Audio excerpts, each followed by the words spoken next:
where my mantle is. We'd like to call the regular meeting of February 3rd to order. There's a determination of the quorum. We have a quorum. Currently not present is Trustee Karen Lovejoy Rowe and Trustee John Newman. If you're able to stand for the Pledge of Allegiance and a moment of silent prayer.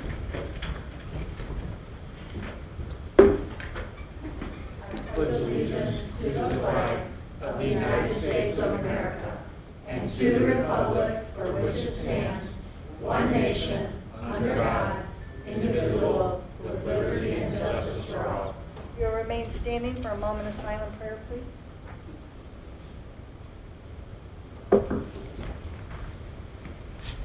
Thank you. We have a small agenda today. The first item is approval of the agenda. So moved. Support Peterson. Motion Eldridge, support Peterson. Any comment? Hearing none, all in favor? Aye. Opposed? Motion carries.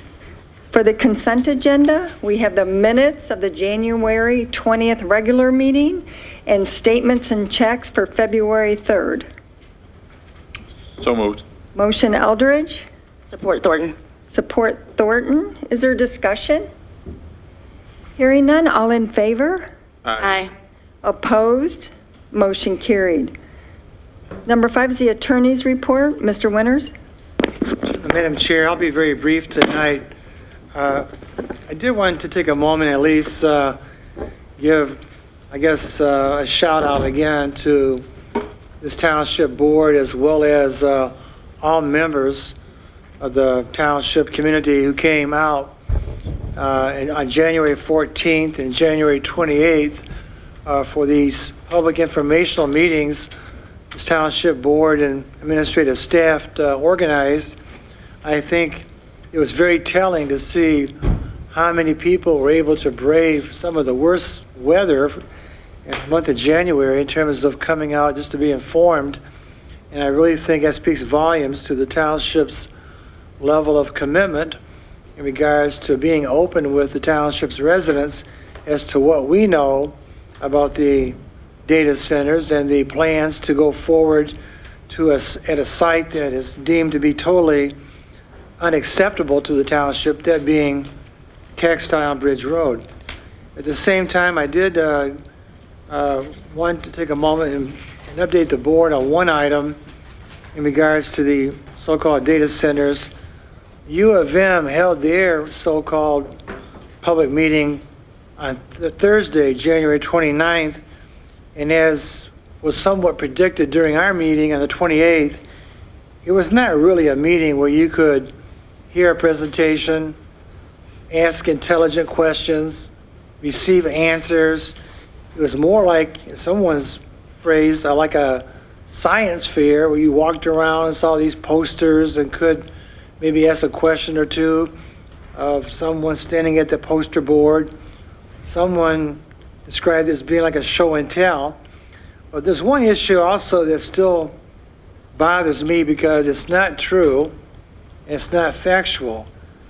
Chris Kolb, the vice president for the University of Michigan Government Relations, keeps making the excuse that the reason why the township cannot be allowed to be involved in negotiations between U of M and for all practical purposes the state of Michigan in regards to the former GM site is because that's basically a private transaction. That's not true. That property that we have pointed out to them as being the appropriate site is owned by the state of Michigan through RAD. That stands for the Willow Run Arsenal for Democracy. While that property is being leased to ACM, a part of it, it's still owned by the state of Michigan. They're the ones who received the quitclaim deed. And at the same time, U of M is a public institution, and this township has every right to be involved in those negotiations, especially when it was U of M who involved a third party in order to get the $100 million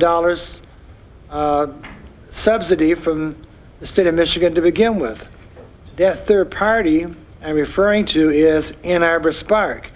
When they had a choice to seek support from this township or an economic organization such as Ann Arbor Spark to make application for the $100 million, they chose to go to Ann Arbor Spark. They themselves involved a private third party in those negotiations. Finally, I'll leave it with this last comment. We did receive, I did share with all of you, a letter from Congresswoman Debbie Dingell dated January 30th, addressed to the interim president, Domenico Grasso, where she expresses her anger and frustration because she had been told by U of M they were looking at multiple locations only to be corrected that evening by the township's own constituents that that was not true, and that the site selection still came back to either Textile Road as well or the former GM property. I agree with Congressman Dingell when she says that, quote, Ypsilanti Township does not view U of M as a good neighbor, nor has U of M's behavior gained anyone's trust. If it is true that the project has been narrowed to 2 sites, it has been clear the Ypsilanti Township does not support the Textile Road location, but is not opposed to development at Willow Run. If that is the case, I hope U of M is paying attention to this feedback. The University of Michigan has significant work to do to build trust with the community, and restoring that trust must be U of M's top priority in fostering a successful partnership, unquote. That is Congresswoman Debbie Dingell's last paragraph in her letter dated January 30th. All that I would add parenthetically is that now that it's been narrowed to 2 sites, and she recognizes that it's clear the township does not support the Textile Road location. All of those who have been copied on the township board's resolution back in August now need more than ever to step up and publicly support the township's request that it not be located on the Textile Road location, and that those 2 data centers, if they are going to be built, are built over there on the former site of the General Motors property. So I think we're getting closer. I think you are making some headway in pushing people towards that location, away from the banks of the Huron River. And all that I can say again is thank this board very much for allowing all of us to be involved in this those public meetings, and all the support your staff also has given all of us in putting our case out to the public, so there would be nothing hidden from them in regards to what our efforts have been to try and make sure that that 144 acres remains undeveloped and not become the site of 2 data centers. Thank you. Thank you, Mr. Winters. And I didn't know if I heard you. Did you mention that she also requested a formal public town hall style meeting that brings experts together to answer communication in an open and collective setting? So she is asking for not having a science fair type public meeting, to have one like our town hall meeting, or like she has had when the U.S. Post Office was having lots of issues with delivery of mail. Congresswoman Dingell called a meeting at the Marriott, and it was probably there at least 800 people there, and they were set up in chairs, and there was questions and answers, and people heard the questions and they heard the response. That did not happen at the U of M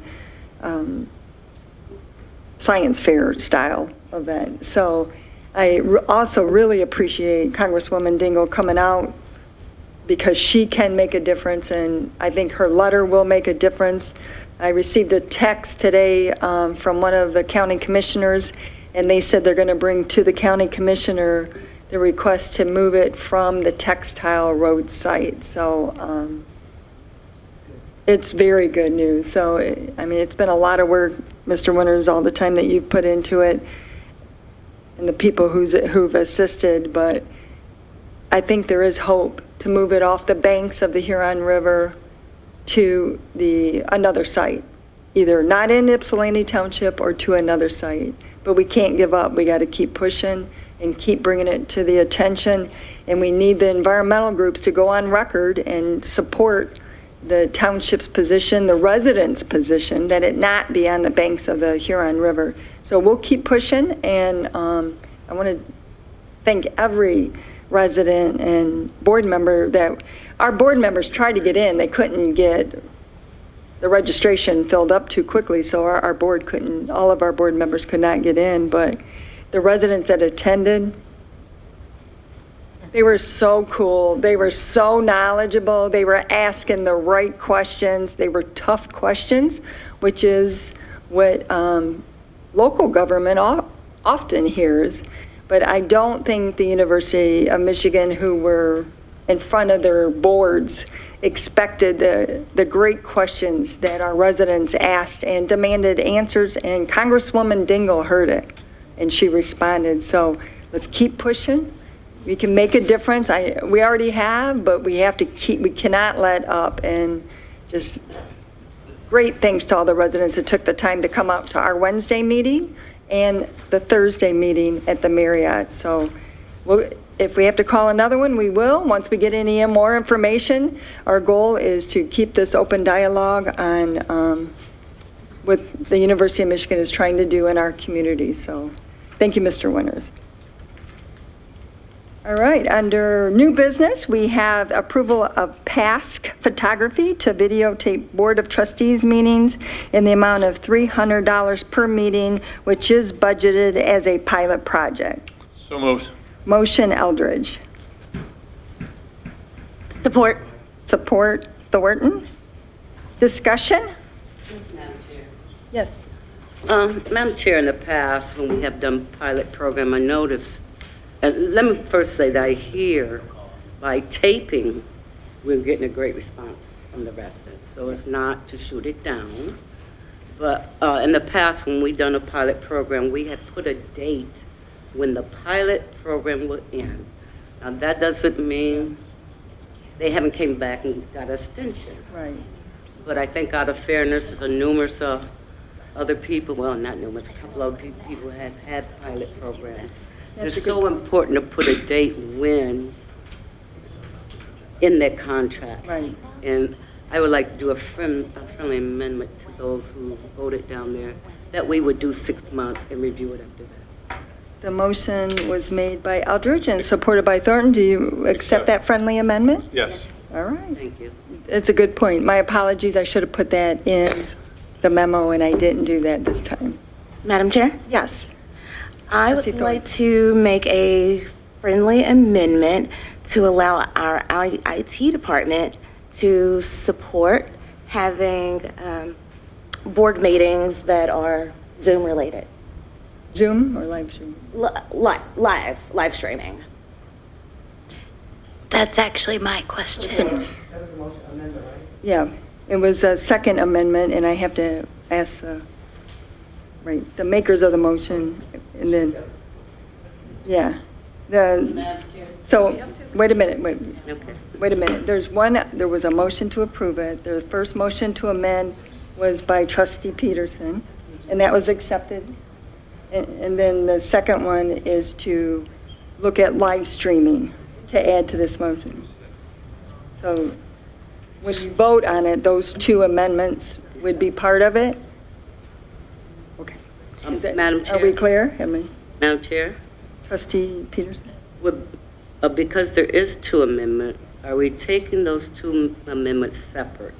Because right now, we're geared on the pilot program to have a date in the contract.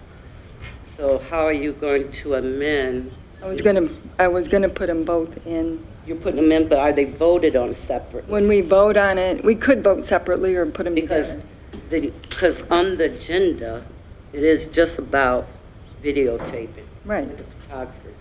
But Commissioner added another piece to this, and it had nothing to say about videotaping. Right. I was So going how to are you get, going to make a determination? I can do it separately, but we also have public that want to speak on this Just motion ask and them. support. Yeah, so I can do them separately, or we can put them. So we have to ask Thornton. for That our IT looks at the live stream portion. Yes. So you- Yes. Okay. Clarification, I'm sorry. So you're saying look at and see if we could do live streaming Yes. with that program? Yes. Just want to get clarification, thank you. All right, now in public. That was going to be kind of my question. As a local business owner and a mother and a precinct delegate trying to help support individuals in our community that can't get here physically or figuratively, I wanted to find out how we were going to be able to support them to make these live stream. With how everything else is available, when that was going to happen. I can only be here for a bit trying to find a babysitter, so I wanted to make sure I had the opportunity to ask that. So kind of along her, yeah. And who, Thank you I'm for sorry, being- what was your name? Sorry, my name is Kristen Howard. Thank you. Thank you, yes. Are there any other public comments on this? So would the board prefer me to take both motions separately or put them together? I'm okay if you do them all at once. Yeah. All at once. So there's a motion and support to approve past photography to videotape Board of Trustees meetings in the amount of $300 per meeting with the friendly amendments that it be for 6 months as a pilot project and that IT also looks at live streaming the board meetings. Bring that back soon. Yeah, Right? well, they're going to research. We still need to do that in Yeah. October. So, Yeah. All right, so is it clear? Yes. We Yes. have a motion, and so, thank you, trustees, for the suggestions. All in favor? Aye. Aye. Opposed? Motion carries. Under authorization and bids, we have the, accept the bid from Rover Geospatial for GIS consulting services in the amount of $73,650, which is budgeted for 2026, and $3,900 per year will be budgeted for 27 and 2028. A motion is in order? Motion Rowe, Support. support Eldridge. Yes. Good evening, Madam Chair. Good evening to the entire board. My name is Myla Harris. I am the purchasing agent for Ypsilanti Township. This agenda item is a request for board approval related to the GIS consulting services RFP. The Deputy Assessor, Brian McCleary, is here to present the recommendation, and also a representative from Rover Geospatial is present to respond to any questions the board may have. Thank you. Brian, would you just like to, we authorized the bids in December, I think it was, is that? It was actually October of last year, we Okay. authorized. So just kind of recap, so in what's been about a year-long process almost, Ypsilanti Township is currently using an ArcMap program from Esri, and after March of this year, they're no longer going to be able to support that software. In speaking with our IS manager, Travis McDougall, he does not feel very comfortable about having software out there that's not supported as far as the software itself and our data. So he kind of recommends that we move to a different software. The next software that the Esri would have is the ArcMap or Arc Pro, and this upgrade would require us to migrate our software, create new parcel fabric, and create the COGO conversion, which is coordinated geometry. It's basically just fixing our data to the new software and making our maps accurate.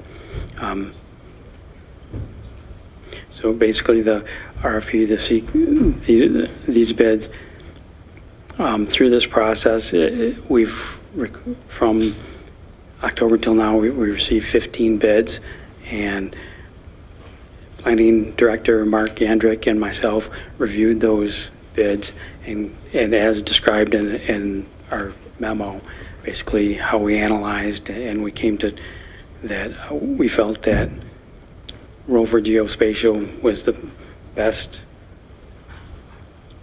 consultant and the best bid for us as far as knowing our data, and it was just the best fit. So at this point, we would request that the board approve Rover Geospatial for that bid. And Mr. So- Rover is here. I can introduce if there's any questions or. Brian, this is for like all of our lots and for assessing, right? Yeah, it's all our mapping program. So at any parcel, we have roughly 18,000 parcels. They're on a parcel tax map. I'm sure you've seen them. We've sent them out to the board before. But all of those parcels are all created. It's not a survey, but they have survey points in it, and it's drawn up to scale. And it's an elaborate process that we need to keep going and update. And if our software is no longer viable and it's no longer supported, then we might have problems with our data. So we need to migrate to the new software. Questions or comments on that? Go ahead, Commissioner. Trustee Rowe? Thanks, Brian. My question is, so there's an extreme difference in the bids. Yes. So what was because I could, maybe it's in the packet and I missed it, the original, what was sent out to RFP? Right, so the board approved. see the Oh, I'm RFP. sorry. Yeah, the board approved the RFP and it was sent out. We did receive bids from actually outside the country, all over the country, and a few in Michigan. But we also made it available that these companies could view our data and can kind of get an idea of what our data looks like and what was required to be completed. Not everybody took advantage of that, and those that did made a difference, and those bids were relatively grouped around each other. I had one bid from outside the country for like over $500,000. They've not seen our data. They're just throwing a number out there. I've had a bid from Florida that was $18,000, and they can do it in 4 weeks, but they haven't seen our data. They don't know what needs to be completed. So what my question though is, what was the RFP for? it was for, I included it on, Is it here? Did I miss Yes. it? Mhm. It is for converting, basically migrating the data to the new software. It's for converting the data and creating a parcel fabric, which is new to the new software, doing COGO line conversions, which is survey points, and then there's cleanup. It's been many years since our data has been reviewed and had a GIS consultant looking at it. So it's basically reviewing our data and cleaning it up. And so it's that type of work that's just kind of working through our data and making it accurate and making it fit into the new software. So I know that some of the firms on here are very well known that we've worked with off and on for Yes. years. Mhm. And they were half the bid, so So how did you yeah. determine, like, There were a lot of good companies that did bids, not saying anything negative against them, but they didn't fit, they weren't the best fit for us. I know there's one from Atwell from Ann Arbor. They're good. They wanted to have a relationship. They're an engineering company and a surveyor in Ann Arbor, and they want to have a relationship with the township as far as engineering goes. When we looked at their bid, the people doing the work are coming from Texas. They're a national company. So that was one consideration. Another consideration is when they did their bid, they gave us a dollar amount, but they didn't give us a breakdown of all the work they're doing and the price per item, such as Rover has done. They gave us our deliverables and the amount of... was that required in the bid, in the Yes, proposal? we requested that, but So they then why just... weren't they just thrown out as not being, acceptable bid, that they didn't meet the qualifications? Because that would have been easier to understand, because. Well, everybody that had a bid is on that sheet, so, and then they're analyzed, and so they're scored. The other thing is Atwell didn't provide a completion date, so we had no idea. So we scored them, but again, we didn't throw anybody away. We just kind of analyzed them all and chose the top few, and then you've seen the top 2 picks that were the people that had our data, and those bids were pretty competitive, and we felt comfortable with over geospatial. I don't understand why you even went through a bid when they didn't qualify. That's what's throwing me off with all these numbers and stuff. So like normally, and I know maybe things have So it's changed, not but that normally they- if you yeah. didn't meet the specs on the bid, Right. and you missed a piece of it, you didn't do one of the things you said they had to do specific line items, and they didn't do that, then, They didn't meet the minimum bid. right. Right. Thank you. I wouldn't say I wouldn't specify that they didn't meet the minimum bid requirement, yeah, because those items they did, but they didn't break down, everything they did, and it went to the score as far as our confidence level in what they're Did you completing. require, is that a requirement of the bid, that breakdown? I don't have that in front of me. Well, I don't think you can disqualify. You Yeah. can't. Yeah, I understand what you're saying. I'm not following I that. don't You're have an saying answer that for you. they didn't meet that, but yet you're not required to meet that. Yeah. But you use that to rate But it them. went to the scoring, right? That's a huge difference in the bids. They're all over the It place. was, and Just makes me, it's just weird. right, and we felt that, I think we said in our memo, the ones from the low 30s and lower really didn't reflect what our data and what we were requiring as far as what our needs were. And I think that was based on not having looked at our data and know what exactly we needed completed. Is that a requirement? To get our data, no, but it certainly made a difference. But I'd like to see, that's what I'm saying, is you're using something against somebody, but yet you didn't require that. I mean, if someone bids something and say, I can meet your bid, and they meet all the qualifications, to say because they didn't go into more detail when you didn't require it, and so you give them different point factors on that. So was this point system because and I apologize, I didn't realize RFPs, and that's in the RFP, this point system? Yep.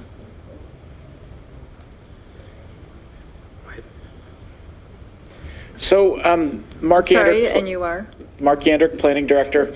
I just wanted to kind of follow up on some of Brian's things. The Atwell bid and some of the other bids did not at all address the cleanup that is needed for this project. So, as these digital files for the parcel layers are not in a parcel fabric, which he mentioned, and there is an entire process. It uses Kogo. The potential bidder, that's here tonight can go into more of that process. But the cleanup aspect of it was included in a lot of the bids, but these bids that came in at 18,000, 32,000, really were not addressing the process to clean up the existing parcel base. And I think when Brian and I were reviewing these bids, it didn't seem like it was fully encompassing what was being requested in the RFP, and it could create a dangerous situation that they're only doing part of the job or not really understanding the full scope of what is being asked in the RFP. And I think, I won't speak for Trustee Rowe, but what she's recommending is that you say why they weren't, or don't put them on the list. It's because they didn't meet the specific qualifications that you had asked for. Well, at that point, I was instructed to put all of the bids on the list. And if we received a bid, to put it on there and put it. Madam Chair. Trustee Peterson? Yeah, Brian, is this the same thing Travis been talking about for about 6 months? That he needed to clean up all the software? Yeah. I don't know. I think so, right? Yeah, it may be a portion of it. I'm not Well, it familiar was with in that. his budget to do Yeah. this. Well, it was. So yes, that he did specific speak one, about yes. doing it. Yeah. Yes, And he did. you're correct, Trustee Peterson. And I thought it was. Also, my question is, I see, and I did read it at home. I have my computer, but I see you had said that you had so many bids out of town, and you don't think they would qualify, they don't know what our needs were. And I believe the gentleman here in the back, is that correct? Is that him? Mr. Rover? Yes. Mhm. Okay, my question, where's his company at? And did he do a survey at the township of our needs? Did his company? Yes. Okay. He did it, and I'm gonna introduce him, he'll speak, Okay. but he's from Dayton, Ohio, and he's actually got our data and looked through and actually was able to determine what data needed to be corrected and fixed. And you felt this was the best company because he had We looked were- at everything? yes, very comfortable And he with it. understands Yes, how we do things, right? Right. As far as data and all that. right, and the corrections Yes. that we need to do, yes. Thank you. Other questions or comments? Just background about them? Mark, do you, Like, have they done this for? Other So- communities? Sure. So as part of this process, I just want to start out with Brian and I last summer met with two different companies. One was Rover and Associates, who's here tonight. The other one was Bruce Harris. And we actually did this to scope, before this even comes to the board, what are we looking at for this project in terms of price? What are we looking at for technology, process, timing? And Larry was one, gave us an opinion, and then we got a second opinion to help move forward. I know Larry professionally. I've known him probably since about 2010. When I worked for City of Centerville, Ohio, I was the city planner. He was the IT director and did an excellent job, more than excellent job there. Previously, I've known him to be the IT director of City of Hamilton, but also be very involved in both the state and local GIS organizations down there. He's got a very good reputation for doing good work, being a great communicator, and being very fair with everyone that he has. And so he has since gone into his private consulting firm since I worked with him at Centerville, and would be an excellent resource here. And he has a great reputation that I think could do great work here. Madam Chair, I have one more question. Trustee Peterson? So it's the amount for the services is $73,650. Now, on the other end, it says, and $3,900 per year. So are we paying that $76 and you have a fee per year of $3,009? So part of the RFP was to do a bid for what we needed completed this year, and then for maintenance service going forward. We have land divisions where we take splits, dividing properties up, and we need new parcels. And if there's any data corrections or errors on the parcels, and so a maintenance agreement on a yearly basis. It's $3,900. Right, $3,900. So that is part of that bid, but we're going to go out every year for our budgeting and go through the budget approval process for that. But that was part of the bid, so that was. It's the maintenance of it. It's the maintenance, Which is right. what we do for all our software. Right. I understand. Thank you. Mhm. Other questions or comments on this? Hi, Myla Harris. I just wanted to clear up the confusion, if there's any, in regards to why all of the bidders were listed. Under my recommendation, I chose that all bids are listed for transparency and completeness of the procurement record. The financial policy and the best procurement practice require us to document who responded to the RFP and to show that the recommendation was made after reviewing all proposals received. So listing all bids allows the board to see the full range of responses and confirm that the selection was based on the evaluation criteria, not just price alone. Okay, thank you. Thank you, Ms. Harris. Any other questions or comments? Hearing none? So, Oh, I have one. go ahead. You have a question? So I'd like to introduce Larry Rover. Hi, nice to meeting everyone. If you all have any questions, please let me know. A little bit of background on myself. I've been in IT and GIS for about 20 years. Rover Geospatial, we're a Esri business partner. I'm familiar with all of this, the data, I've used it, I've worked with it for a long time, and it's something that is passionate about me, which is why I opened the company. I had a passion for local government, but then realized, oh, there's this need for, companies who support and who experts in local government, specifically within GIS and IT services. So that's why I started my company several years ago, and why I'm in front of you today. So thank you for the opportunity, and yeah, if you have any questions, please let me know. Are there any questions for the potential?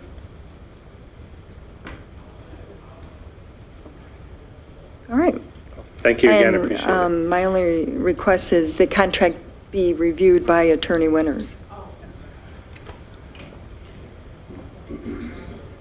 I'm sorry. That is something that I failed to mention, that we did receive the contract from Rover Geospatial late yesterday, so it is contingent upon council review. Thank you. Thank you. So could there be a friendly amendment that it be contingent upon attorney's review, which we do often? Yes. That would be Rowe and Eldridge. Yes. Rowe says yes. Yes. Okay. So we have a motion to accept the bid for $73,650, which is budgeted in the 2026 budget, and $3,900 per year to be budgeted for 2027 and 2028, contingent upon the attorney's approval. All in favor? Aye. Aye. Did I miss- Yeah, I have one question, maybe it's, Mr. Winters? because the contract will be coming my way, it sounds like pretty soon. I'm just trying to understand, because these terms are somewhat confusing to me in regards to what this contract will entail, but I'm somewhat kind of intrigued by the one paragraph on page 3 that says to reduce operational risk associated with the March 2026 end of ESRI support for ARC map 10.82. Rover proposes an initial lift and shift migration to ArcGIS Pro prior to the support deadline. This approach allows the township to transition immediately into a supported environment while completing geometry cleanup. I guess my question is our data going to be taken from its current location in the township and lifted to Rover? I don't quite understand what that No, means. so we'll work with a copy of it, but what's essentially happening in the lift and shift is you have other parts of the proposal that goes into upgrading, doing the COGO process, all of those things. Lift and shift is a term within IT where you're taking the as is, how it is right now with any flaws or anything that is missing in it, and you're moving it to, so right now it is supported within ArcMap, which is a specific Esri desktop software. Their newer version is ArcGIS Pro, which is the latest. The end of life for the ArcMap software is in March, which it will no longer have any security updates, which is why it could be a risk for the IT department here. So what we're doing is we're just putting it in the format that the ArcGIS Pro allows for. Once that's done, then we can then move on with the COGO and the other and actually updating it and cleaning up the process. So it's a way of getting you into the latest and greatest software so that you're compliant with IT, but being able to still work and do the upgrades as the process lays out. Because it takes a little longer for the actual updates to occur. Hopefully the contract will have a great definitional section, because I'm not sure all these Oh, we terms can add that, yeah, for I sure. really understand, but lift and shift sounds kind of a little bit kind of different. Yeah. Lift and shift. Different language for sure. I know. Used with bait and switch. Yeah, we know a bait and switch, we just don't know. So is it, just for clarity, we have to do this by March of this year? So in speaking with Travis McDougal, IS manager, he stated that that's the deadline, that it's not being supported, and he's just not going to take it off, remove the software, but he's recommending we do it as fast as possible. That's what I thought. Which was one of my panics last year, is like, you're just not going to remove our software. And so he said he recommends we get it done as soon as possible. Got it. So we have a motion and support. All in favor? Aye. Opposed? Motion carries. The next item on the agenda is public comments. If you would give your name, you have 3 minutes per person. Are there any public comments? Hi again. Kristen Howard, precinct delegate in precinct 9. So here's my dilemma. Do you guys all know the program Flex Ride that is offered through the AATA? Essentially, it's for individuals that are in areas that don't have a bus ride, a bus that actually can go right past their neighborhood. You have the ability to order a ride to come pick you up and take you to another place that is serviced by the ride. So here is my dilemma. I realize you guys don't have the map in front of you.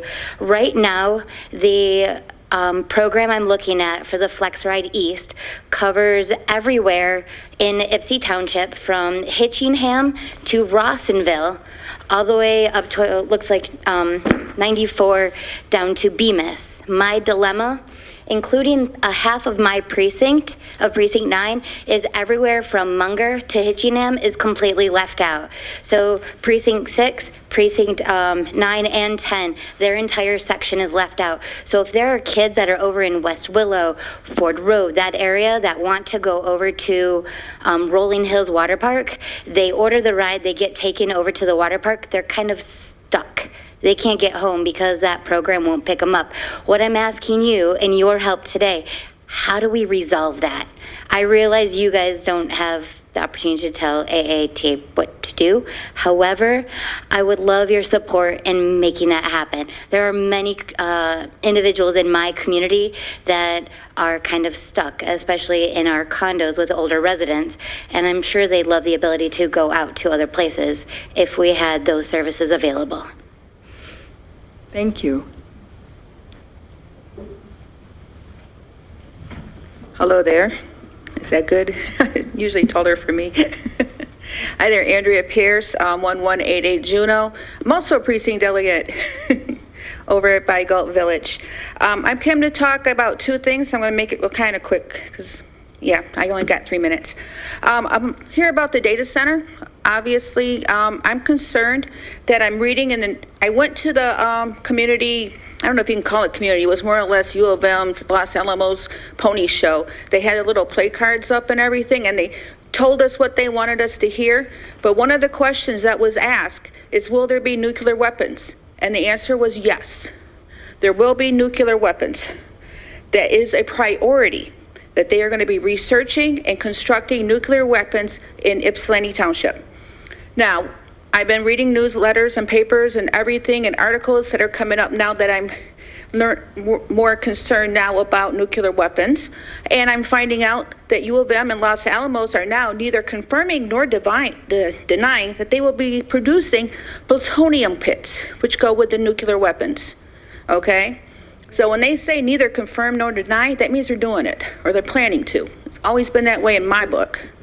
So that's something I am really concerned about, is nuclear weapons in our town. It's not just, before it started off with the water, the air, the land, the electricity, but now we've got a real threat, nuclear weapons in Ypsi Township. To me, this is also, they're going to be working on surveillance. They're going to be housing all the information from our phones, our TVs and everything. We're going to be turning it to a police state. All right? We don't need this here. Do everything in your power to get it out of here. Everything. Thank you. Seriously. Part 2, can I do part 2 real quick? Okay, thank you. ICE is all over Ypsi Township. I'm getting messages all day long about ICE being cited here, being cited there, bothering kids at school, taking parents. What are we going to do to protect the citizens of Ypsi Township from ICE? What's the plan? Are we blocking them out of eating here? Are we stopping them from staying in hotels? Are we making rules where they can't come to places and bother people? We're going to need some help here, because it's going to turn into just like in Minnesota. We don't want that in Michigan either. You know, this is a beautiful place, and we need to protect our citizens. We need to protect our land, our water, and stop nuclears. Really, we're just being bombarded every day here. Agreed. Thank So you. please, consider doing something to protect us from ICE. Thank you. Thank you.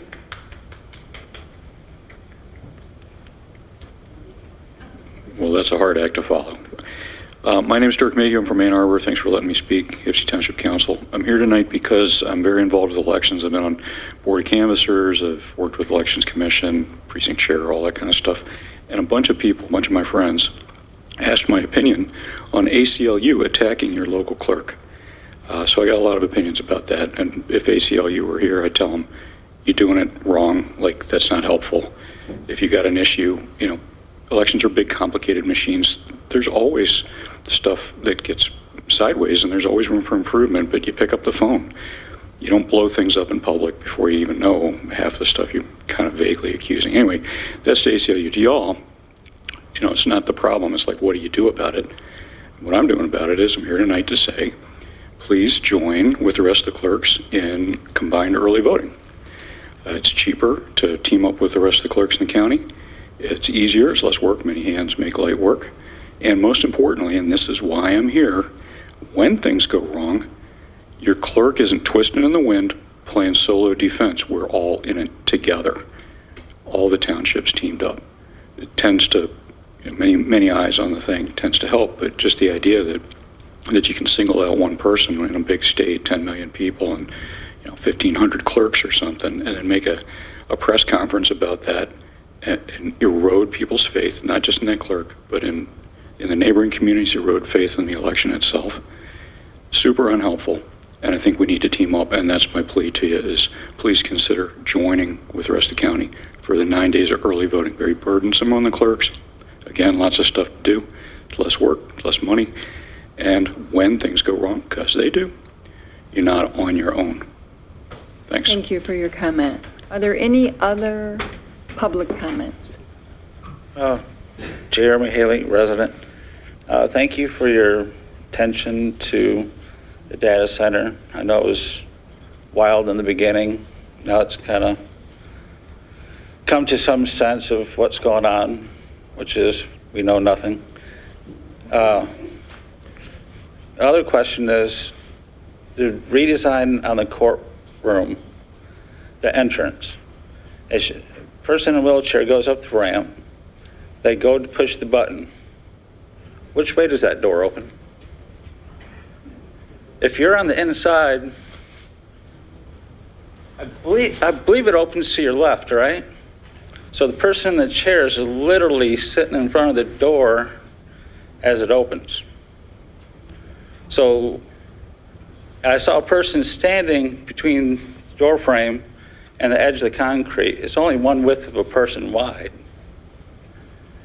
So was that enough room for a chair to hit the button, back up enough time without falling off the back of the concrete, which is short with no rail?